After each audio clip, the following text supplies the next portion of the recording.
So, it's the first week of August. Addendum. It's the end of the first week of August. So I've been asking myself a lot lately, where's my summer gone? After looking at my life and looking at my choices, I've just come to terms with the fact that I've just had an untraditional summer. In April, I thought about how excited I was for summer and for all of this free time and how I could spend it on YouTube and could spend it with IRL friends and could spend it doing other creative endeavors, and none of that actually ever happened. At the beginning of summer, I landed an internship at my local newspaper, so I spent Monday through Friday of every week this summer waking up at 7:30 a.m., getting there by 10, and being done by 3. For those of you who don't know, I had the privilege of working on social media for the paper's entertainment section, so basically I got to play on Twitter and Facebook for 5 hours a day for 5 days a week. Now this is in stark contrast to my last 2 summers in which I spent most of my days and all of my nights in front of my computer watching YouTube videos. This summer though, I had my internship, and I had my job at my university's newspaper, and I had my online class that I had for 6 weeks,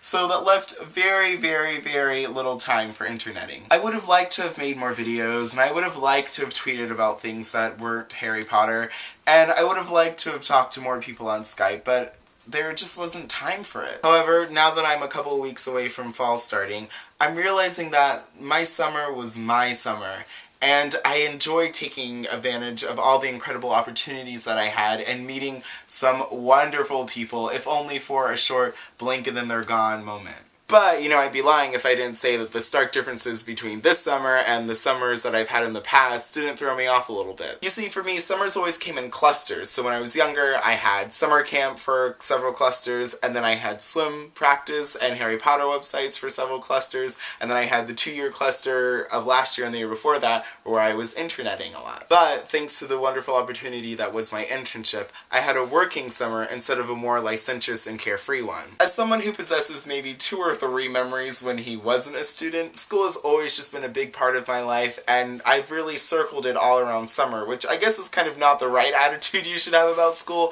but I've always used summer as a motivator to get me through the school year. August provides me with the opportunity to reflect on this summer. I've been on this break since the end of April, and I started my internship in the middle of May, and how much I've grown up this summer really impresses me. I had my first road trip this summer. Well, I had my first road trip in which I drove myself this summer, and that was really exciting and a really growing up experience. And I know that it's not exciting to people who often road trip, but for someone who doesn't, and for someone when it was his own kind of road trip, it felt really grown up and it felt really exciting. It felt like a very John Green self-discovery road trip. I also flew across the country by myself this summer, and I've been on planes before, and I've traveled to other places before, but I've never went in alone. Since I've been on YouTube, I've been primarily a college student. I mean, yeah, I made a couple videos the last semester of high school, but it's weird to think that by the time that I graduate college that I would have formed into an adult. It's just an odd thought, because I probably wouldn't have driven myself. Granted, it was an under 3-hour road trip,